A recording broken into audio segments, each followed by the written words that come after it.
España, como cada 15 días, Guillermo Abumrad, director de estrategias de mercado de Finamex Casa de Bolsa y colaborador del Financiero. Bienvenido, Guillermo, qué gusto verte. ¿Estás? Feliz año. Bien, A tus igualmente. órdenes.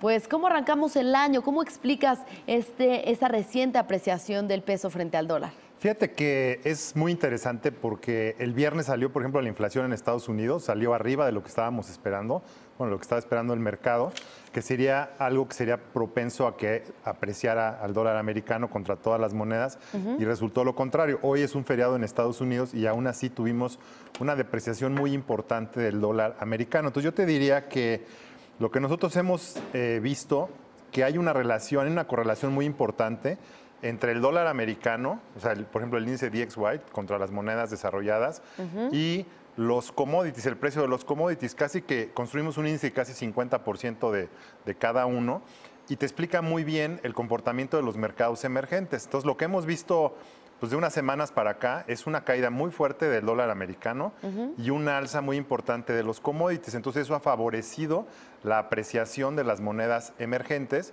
incluido al tipo de cambio. Pero todavía el peso pues mantiene un comportamiento por arriba de lo que debería de estar si nos comportáramos igual que los mercados emergentes. Y eso lo hemos explicado aquí, que son los riesgos particulares a México. Entonces, a nuestro juicio, el tipo de cambio del peso a 18.80 sigue mostrando un riesgo de 50-50% de que nos salgamos de NAFTA, y ya tiene incorporado en su totalidad el efecto de la reforma fiscal de Estados Unidos, que nosotros habíamos medido, ¿te acuerdas? Aquí lo hemos visto. Este ejercicio de Sí, proyecciones de diversos escenarios. Exacto. Ajá. La habíamos medido que era un impacto de 5% en el tipo de cambio y decíamos que NAFTA era otro 5%. Entonces, si son 50 y 50, pues es un impacto de 7,5%. Y nosotros pensamos que el tipo de cambio, si estuviéramos igual que los mercados emergentes, deberíamos estar en 17.50. Entonces, 17.50 por 7,5% de depreciación te da 18.81, que es donde estamos ahora. Ahora, es muy interesante porque ese 17.50 que ha estado respondiendo a esta depreciación generalizada del dólar y al alza de los commodities, la primera vez que presentamos ese análisis era 18.60. Entonces, sí ha habido una apreciación importante de estos dos, ¿no? Tanto una apreciación del dólar como el alza de los commodities. Aquí lo interesante también es ver por qué se está depreciando el dólar, ¿no? Porque, como te decía, el viernes salió la inflación en Estados Unidos, salió más alta. Eso sería a favor de una apreciación del dólar americano. También la reforma fiscal en Estados Unidos, primero se especuló que venía la reforma fiscal en Estados Unidos, y a partir de ahí el dólar, que tenía una tendencia de depreciación, por ahí del 8 de septiembre del año pasado, cambió a una de apreciación, porque dicen, bueno, pues la reforma fiscal va a traer dos cosas, ¿no? Mayores flujos de repatriación de empresas que tienen dinero fuera hacia el dólar, y a lo mejor genera mayor crecimiento en Estados Unidos, y la Fed iba a subir más rápido las tasas. Y luego pasó la reforma fiscal y aún así se ha depreciado el dólar, el argumento contrario, que es lo que está pasando, ¿no? Ha habido muchas mejores cifras en Europa, ¿no? Entonces eso ha apreciado el euro. Ha habido un comportamiento, bueno, una lectura más hawkish de lo que está pensando el Banco Central Europeo. Entonces ya poco a poco se van a ir igualando las políticas monetarias de Europa con las de Estados Unidos. A lo mejor esto va a tomar muchos años, pero ya es un cambio muy importante. Hay mejores perspectivas políticas en Europa en cuanto a más unión en Alemania. Ya ha habido dos comentarios muy importantes, ¿no? Uno es, los chinos dijeron, oye, pues a lo mejor no queremos comprar tantos treasuries como comprábamos antes. A lo mejor es un argumento de negociación contra las políticas anticomerciales de Trump. Por el déficit comercial China-Estados Unidos, Sí, pero ¿no? China dice, te metes conmigo, pues yo no te compro tus treasuries. Y varios bancos centrales europeos anunciaron que van a vender dólares y comprar yuanes para sus reservas. También hay una idea de que hay un crecimiento global más importante hacia adelante. Hay un apetito por mercados emergentes porque se benefician de que están subiendo los commodities.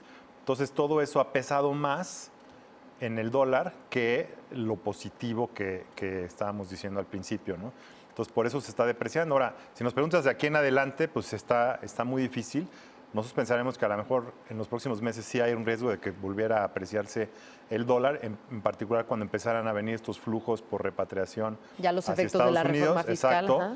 Ya está la inflación en Estados Unidos mejorando. El mercado nada más trae incorporado 2 alzas de la Fed. Entonces, muy rápido, muchos de la Fed están hablando de 3 o incluso 4. Si eso llegara a cambiar y el mercado lo empezara a incorporar, podríamos regresar a ese riesgo de que se empezara a apreciar el dólar. Pero por lo menos así lo está explicando. Y hoy llama mucho la atención, ¿no? Que es un feriado en Estados Unidos y el dólar se cayó muy fuerte. Claro.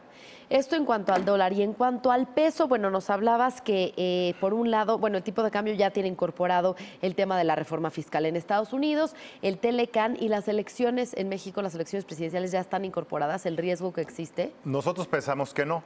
Okay. Pensamos que a 18.80 deberíamos estar en 7.50. Entonces, esa diferencia nada más la está explicando la reforma fiscal en Estados Unidos y este 50-50 de NAFTA.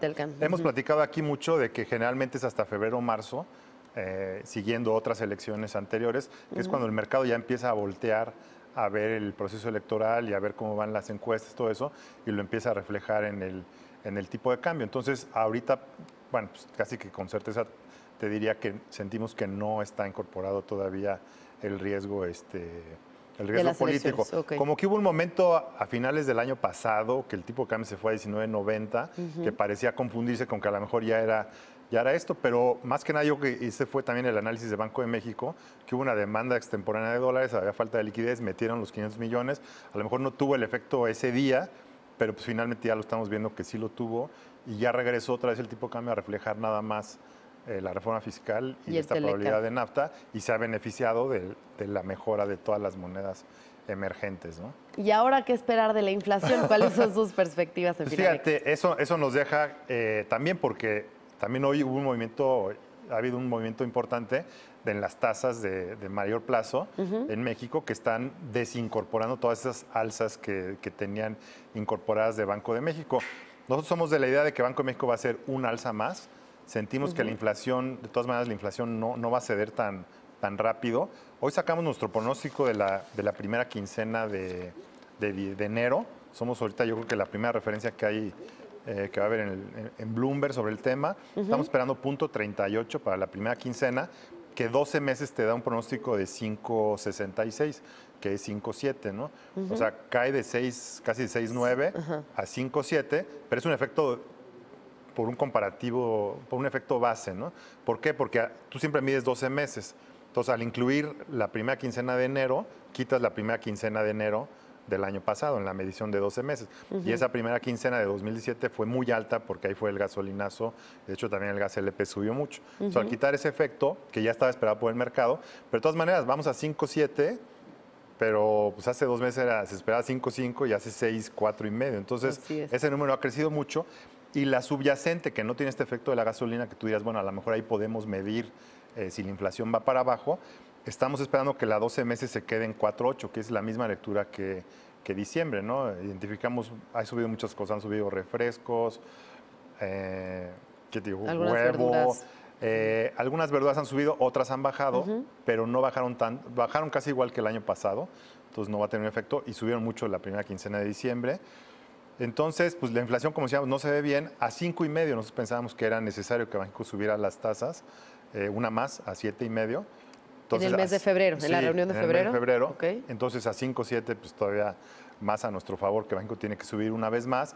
Si la Fed sube en marzo, pues ya si la inflación baja en México, Banxico ya no va a tener que seguir a la Fed. Entonces, por eso esta más a 7.5 creo que es necesaria. Bien, pues entonces, ¿hasta cuándo podríamos esperar ver la inflación converger hacia la meta de Banco de México como se espera por parte de las autoridades monetarias? Pues mira, no nos gusta contradecir a Banco de México porque yo creo que ha hecho un muy buen trabajo en guiar las expectativas, porque obviamente si no fueran tan insistentes subiendo la política monetaria, pues quién sabe dónde estaría la inflación hoy día. Sin embargo, nosotros pensamos que va a ser hasta 2019. O sea, diferimos un poco del banco porque pues va a tomar mucho tiempo que se desacelere. El efecto final del tipo de cambio, pues tuvimos una depresión muy alta que no se ha reflejado. Este año nos preocupan los salarios. Los salarios privados están arriba de 5% en los últimos meses de 2017. Si siguen así en 2018, pues va a ser muy difícil que baje la inflación a 3 con salarios de 5 sin crecimiento en la productividad, pues no va a quedar otra más que subir los salarios, a menos que nos vayamos a una recesión. Entonces va a ser como que unas por otras, ¿no? Porque tampoco quieres que la economía se acelere mucho.